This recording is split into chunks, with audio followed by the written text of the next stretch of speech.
भंडारा शहरातील यशोदानगर खात रोड येथे शेतकऱ्यांच्या मागण्यांकरिता आणि माजी मंत्री बच्चू कडू यांच्या आंदोलनाच्या समर्थनार्थ विरुगिरी आंदोलन करण्यात आले। शेतकऱ्यांची कर्जमाफी आणि अन्य मागण्यांना घेऊन माजी मंत्री तथा प्रहार जनशक्ती पक्षाचे अध्यक्ष बच्चू कडू हे दिनांक 8 जून 2025 पासून मोझरी येथे अन्नत्याग आंदोलन करीत असून त्यांची प्रकृती खालावलेली आहे।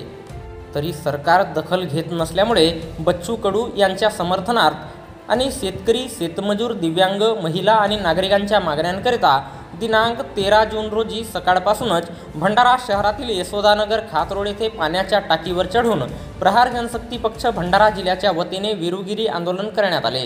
त्या ठिकाणी सतत 2 तास आंदोलन चालले। त्यावेळी पोलीस बंदोबस्त मोठ्या प्रमाणात तैनात होता। आंदोलनस्थळी भंडाराचे तहसीलदार माकोडे यांनी आंदोलनाची दखल घेत आंदोलनस्थळी भेट देऊन आश्वासन देऊन आंदोलन मागे घेण्यासाठी विनंती केली। त्यानंतर सकाळी 11 वाजता दरम्यान आंदोलन मागे घेण्यात आले। यावेळी प्रहार जनशक्ती पक्षाचे माजी जिल्हाध्यक्ष अंकुश वंजारी, विनोद वंजारी, चारुल रामटेके, तुषार मेंढे, आदेश मेश्राम, गुलाब बारई, विजय हटवार, पिंटू पटले, गिरधारी मेहर, साजन बोकडे, बंडू वैरागडे, रवींद्र गभने आणि मोठ्या संख्येने कार्यकर्ता उपस्थित होते। माननीय राष्ट्रसंत तुकडोजी महाराजांच्या समाधी स्थळावर मोझरी येथे या राज्याचे शेतकऱ्यांचे तसेच दिव्यांगांचे कैवारी बच्चूभाऊ कडू या शेतकऱ्याची कर्जमाफी व्हावी, दिव्यांगाच्या मानधनात वाढ व्हावी अशा अनेक 17 मागण्यासह मोझरी येथे अन्नत्याग आंदोलन करत आहेत आणि 6 दिवस लोटूनही या गेंड्याच्या कातडीच्या सरकारला जाग न आल्यामुळे संपूर्ण महाराष्ट्रामध्ये त्यांच्या समर्थनासाठी वेगळ्या वेगळ्या भागामध्ये आंदोलन सुरू असताना भंडारा जिल्ह्यामध्ये सुद्धा यशोदानगर येथील पाण्याच्या टाकीवर विरुगिरी आंदोलन याच्या प्रहार कार्यकर्त्यांनी सुरू केलेलं आहे आणि 6व्या दिवशी आज त्यांची तब्येत हालावली असली तरी सरकार सुद्धा अजूनही दखल घेत नाही।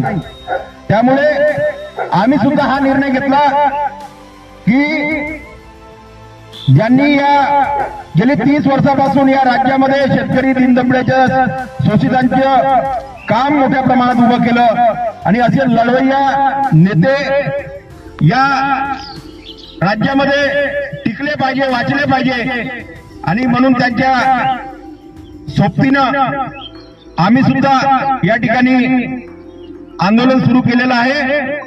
जोपर्यंत त्यांच्या आंदोलनावर तोडगा निघणार नाही तोपर्यंत आम्ही सुद्धा या पाण्याच्या टाकीवरून खाली उतरणार नाही, आम्ही सुद्धा अन्न घेणार नाही, आम्ही सुद्धा पाणी घेणार नाही। शेतकऱ्यांच्या पिकाचं नुकसान करणारे जंगली प्राणी यांचा कायमस्वरूपी बंदोबस्त करण्यात यावा। राज्य परिवहन महामंडळांच्या शासकीय परिपत्रकानुसार दिव्यांगांना जी काही राखीव सीट राहते ती राखीव सीट उपलब्ध करून देण्यासाठी चालक वाहक असतात ते काही प्रयत्न करत नाहीत, म्हणून त्यांना एक सक्तीचा तो कायदा करावा। जिल्ह्यातील वेगळ्या वेगळ्या कंपन्यांच्या CSR फंडामधून दिव्यांगासाठी सामुदायिक हिताच्या योजना राबविण्यात यावा।